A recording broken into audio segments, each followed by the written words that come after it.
హైదరాబాద్ వనస్థీపురంలోని Ayushman neuro rehabilitation centres ను IT శాఖ మంత్రి దుద్దిళ్ల శ్రీధర్ బాబు ముఖ్య అతిథిగా హాజరై ప్రారంభించారు. ప్రభుత్వ, ప్రైవేటు హాస్పిటల్స్ లో సెకండరీ లెవెల్ చికిత్స పొందిన తర్వాత అదే రకమైన చికిత్సను అందించేందుకు రీహాబిలిటేషన్ సెంటర్స్ ఉపయోగపడతాయని మంత్రి శ్రీధర్ బాబు అన్నారు. రోగి ఆరోగ్యంగా ఇంటికి తిరిగి వెళ్లేలా చేస్తున్న రీహాబిలిటేషన్ సెంటర్స్ ఉపయోగపడతాయని మంత్రి చెప్పారు. పెరాలసిస్ రోగులు, ప్రమాదాలలో తలకు గాయమై ఆపరేషన్ అయిన వారికి ఈ రీహాబిలిటేషన్ సెంటర్స్ లో వైద్యం అందిస్తున్నామని రీహాబిలిటేషన్ న్యూరో వైద్యులు జీవీకేఆర్ గౌడ్ చెప్పారు.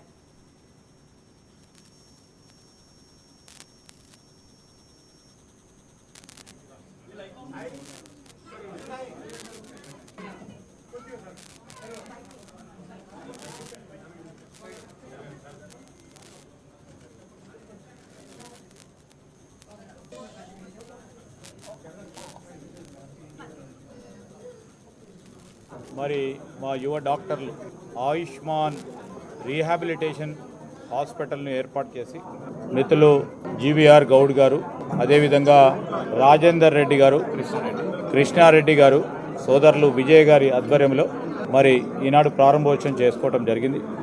ప్రధానంగా ఒకటి ప్రాథమిక చికిత్స, తర్వాత పూర్తి స్థాయిలో ప్రభుత్వం ఏర్పాటు చేసిన ప్రభుత్వ ఆసుపత్రితో పాటు ప్రైవేట్ రంగంలో ఉన్న ఆసుపత్రులకు సంబంధించి అక్కడ సెకండరీ లెవెల్ ట్రీట్మెంట్ జరిగిన తర్వాత అదే విధమైన ట్రీట్మెంట్ను కొనసాగించే ఒక కార్యాచరణ చేయాలని డాక్టర్ సలహా సూచన మేరకు ఇలాంటి రీహాబ్ సెంటర్స్ అన్నీ కూడా పెద్ద ఎత్తున ఉపయోగపడతాయి.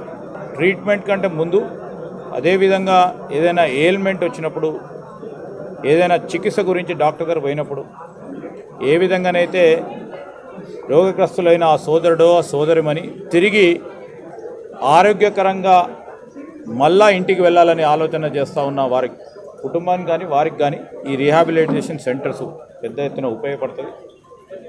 మరి ఇక్కడ ఈ ఆయుష్మాన్ ఆసుపత్రికి సంబంధించి అధునాతనమైన అంగుళాలలో పూర్తి స్థాయిలో చికిత్స చేయాలని ఈ రీహాబ్ సెంటర్కు సంబంధించి మరి కొత్త పరికరాలతో ఐసీయూ సెంటర్స్ కూడా ఏర్పాటు చేసుకొని వారు పేషెంట్స్కి అందరికీ కూడా దీని యొక్క ముఖ్య ఉద్దేశం ఏంటి అంటే మనకు జనరల్గా పక్షవాతం వచ్చిన వాళ్ళు కానీ, కాల్చి పడిపోయిన వాళ్ళు కానీ, లేకపోతే రోడ్డు యాక్సిడెంట్లో తలకు గాయం దాకి వాళ్ళకి ఆపరేషన్ చేసిన వాళ్ళకి కానీ, కాల్చి పని చేయకపోవడము, లేకపోతే ముసలి వాళ్ళు అంటే ఏజ్డ్ వాళ్ళకు కేర్ ఇవ్వాలని జెరియాట్రిక్ కేర్ కానీ, ఆర్థో కానీ, లేకపోతే బోన్ ఫ్రాక్చర్ అయిపోయి కాలు నడవలేని వాళ్ళకి కానీ అటువంటి వాళ్ళకు రీహాబిలిటేషన్ సర్వీసెస్ ఇస్తాము. మన దగ్గర స్పెషాలిటీ ఏంటి అంటే నేను న్యూరాలజిస్ట్, తను న్యూరో ఫిజియోథెరపిస్ట్, ఇద్దరు క్రిటికల్ కేర్ ఫిజిషియన్స్ ఉన్నారు మనకు. సో ఐసీయూలో 8 బెడ్స్ ఐసీయూ ఉంది. దానికి రౌండ్ ద క్లాక్ సార్ వాళ్ళు ఇద్దరు చూసుకుంటారు, డాక్టర్ కృష్ణారెడ్డి, డాక్టర్ రాజేందర్. నేను doctor GVKR Goud, neuro physician, and తను doctor Vijay, neuro physiotherapist. So మనకు పేషెంట్ ఇన్కమింగ్ అంటే సీరియస్ ఉన్న పేషెంట్ని ఐసీయూలో పెట్టి వెంటిలేటర్ కేర్ కానీ, లేకపోతే ట్రికాస్టమీ కానీ, పోస్ట్ డీకాన్లేషన్ కానీ ఎటువంటి సమస్యలకైనా ఐసీయూ ఫెసిలిటీస్ ఉన్నాయి మన దగ్గర. Advanced ventilators, monitors, treatment systems అన్నీ ఉన్నాయి. క్వాలిఫైడ్ డాక్టర్స్ ఉన్నారు. అండ్ ఐసీయూ నుండి బయటకు వచ్చిన తర్వాత పేషెంట్ వార్డ్లో కానీ, స్పెషల్ రూమ్లో కానీ ఉండడానికి మన దగ్గర డీలక్స్ రూమ్స్ ఉన్నాయి, ఏసీ రూమ్స్ ఉన్నాయి, నాన్ ఏసీ రూమ్స్ ఉన్నాయి, అండ్ జనరల్ వార్డ్స్ కూడా ఉన్నాయి. సో అన్ని తరగతుల వాళ్ళకు అంటే బీదవారికి, మధ్యతరగతి వాళ్ళకు, అబోవ్ మధ్యతరగతి వాళ్ళకు అందరికీ సేవలు అందించే విధంగా ప్లాన్ చేసి కట్టినాము.